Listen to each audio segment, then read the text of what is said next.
తెలంగాణ రాష్ట్రంలో ఒక డిఫరెంట్ పరిస్థితి. బీఆర్ఎస్ పార్టీ నుంచి కాంగ్రెస్ పార్టీలోకి మారినటువంటి ఫిరాయింపు ఎమ్మెల్యేలకు సంబంధించిన దాంట్లో గత 2 రోజులుగా వస్తున్నటువంటి సోషల్ మీడియా వార్తలు మనం చూస్తూ ఉన్నాం.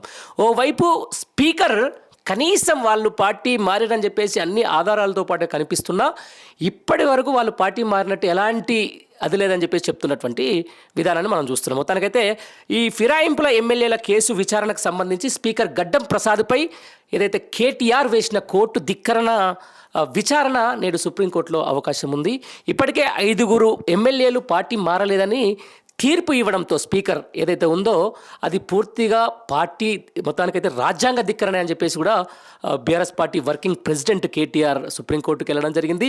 ఆ వెళ్ళిన నేపథ్యంలోనే వాళ్ళు అన్ని విధాలుగా ఎవరైతే ఎమ్మెల్యేలు ఆయన క్లీన్ చిట్ అంటే వాళ్ళు పార్టీ మారినట్లుగా లేదని చెప్పేసి స్పీకర్ గడ్డం ప్రసాద్ చెప్పిండో వాళ్ళందరికీ కూడా పూర్తి స్థాయిలో వాళ్ళు పార్టీ మారినట్లుగా తర్వాత వాళ్ళు పార్టీకి కాంగ్రెస్ పార్టీకి అనుకూలంగా పనిచేస్తున్నట్టుగా అన్ని ఆధారాలు సమర్పించినా కానీ కేవలం ఆ యొక్క ఎమ్మెల్యేలను కాపాడుకోవడం కోసమే లేకపోతే ఆ ఫిరాయింపు ఎమ్మెల్యేల పదవి పోకుండా ఉండడం కోసమే స్పీకర్ ఈ విధంగా చేసిందని చెప్పేసి కూడా BRS party working president KTR వేసినటువంటి కేసు విచారణ ఈరోజు సుప్రీంకోర్టులో రానుంది.